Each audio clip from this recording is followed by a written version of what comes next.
Another week, another Motorola smartphone. So the mighty Moto has just pulled back the curtain on the fresh new Moto G 5G Plus, one of the most affordable new 5G ready smartphones that you'll be able to buy in just a couple of days. And of course, Motorola has already launched a 5G phone this year, namely the Moto Edge, which at 600 quid was a fully fledged flagship of sorts, even if the specs weren't quite as impressive as some rivals like the OnePlus 8. But the Moto G 5G Plus serves up that future-proof connectivity at a much stricter budget for anyone who sees it as a priority. And it'll cost you from just 300 quid here in the UK, making it half the price of that Edge phone. So here's all you need to know about the Moto G 5G Plus ahead of my in-depth review. And for more on the latest greatest tech and lots more Motorola phones, no doubt, please do subscribe and ding that notifications bell. Cheers. So let's start with the design, and the Moto G 5G Plus certainly looks very functional on that front, pretty standard for a 300 quid handset. At 207 grams, Motorola's blow certainly has a good heft to it, but it will be a plastic finish as well, just like the Moto Edge, so I'm expecting it to get scratched up quite easily. You definitely want to be thinking about slapping a protective cover on it. But hopefully, as with most other Motorola blows, there'll be one bundled in the box. Around the front, you've got a perfectly flat display. It doesn't do any sexy curving around the edges or anything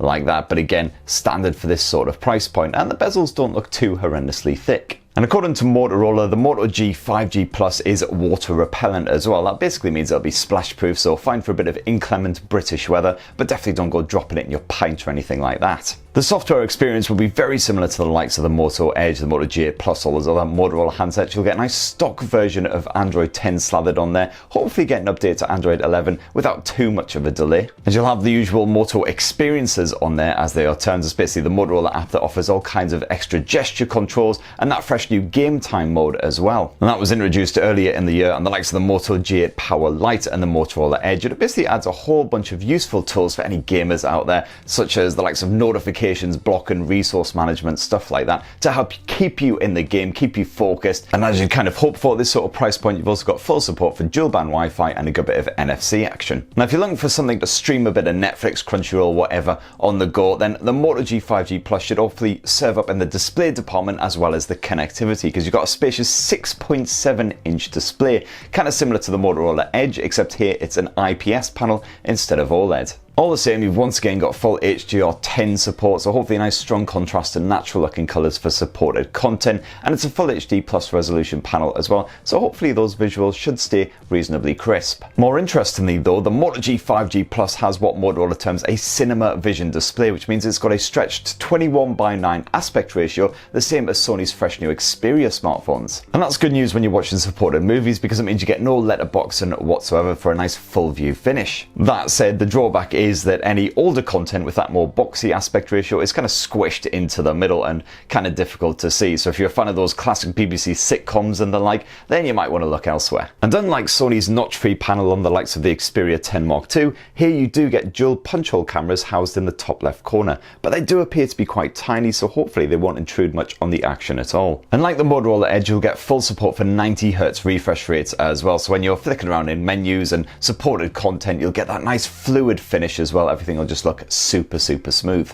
On the audio front, well, the internal speaker situation kind of sucks, because you just get a mono speaker housed on the bottom edge of the Moto G 5G Plus, not a stereo speaker setup like you get on the likes of the Moto G8 Plus, which is of course cheaper. That minor grumble aside, at least you do get a dedicated headphone jack and full Bluetooth 5.1 support on there as well. As for the performance, well, it's Qualcomm's Snapdragon 765 chipset, backed by either 4 or 6 gigs of RAM, depending on how much money you throw at Motorola. And it's great to see that chip coming to a phone around this sort of price point. That is, of course, the same platform used in the far more expensive Motorola Edge. And yeah, this is just the standard Snapdragon 765, not the 765G, which is more geared up for gaming, but it should still prove a match for the likes of your PubG mobiles, your Call of Duties, and all of that. The 6GB model of the Motorola Edge absolutely blazed through games, no worries, although I did notice that PubG Mobile was unfortunately capped at those HD detail levels and ran at just 30 frames per second. And as mentioned before, of course, you've got the game time mode as well to help out with a few extra little features and tools. And of course, one of the cost-saving benefits of that 765 is the fact that it's got an integrated 5G modem, so you'll be able to enjoy super smooth gaming, movie streaming, whatever you fancy, wherever you roam, as long as you roam within an area that's supported by 5G, of course. And like the Motorola Edge, it's once again the sub 6 GHz band that is supported here. As for your battery, well, Motorola clearly knows that this thing is designed for streaming, movies, gaming, all that kind of shenanigans, because it's stuffed a mighty 5000 mAh cell inside of the Moto G 5G Plus, so that's a match for the likes of the Moto G Power and a few other handsets around this price. So even if you absolutely hammer the crap out of this thing, it should easily keep you going for a full day and probably well into a second day as well. As for the turbo power recharging, well, that runs at 20 watts, so it's not particularly trouser stirring, especially when some rivals offer 30-watt charging as pretty much standard. And now onto the super sexy subject of storage, and you get a choice of either 64 or 128 gigs of internal space with the Moto G 5G Plus, but whichever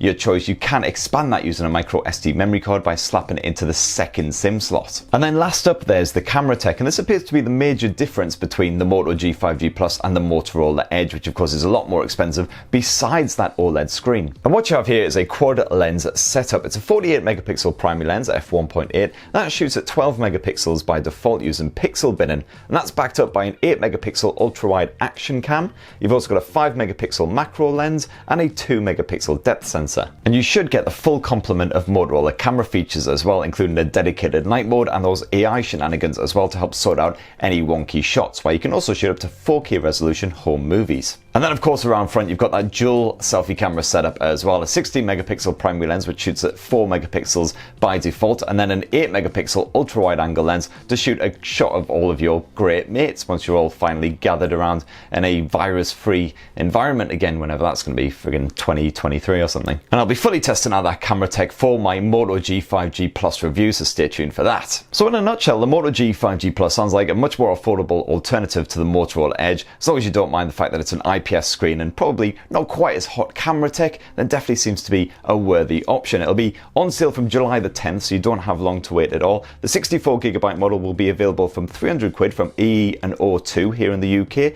as well as Argos and John Lewis as well. Meanwhile, you can get a 128 storage option as well. That comes with the 6 gigs of RAM. You'll be able to grab that from Vodafone and that'll cost you $349. So are you tempted by the Moto G 5G Plus? I guess it sort of depends on your feelings towards 5G in general and also your bank balance, but it'd be great to hear your thoughts. Please do slap them down in the comments below. As I say, stay tuned for my full in-depth review and have yourselves a lovely week, people. Cheers everyone, love you.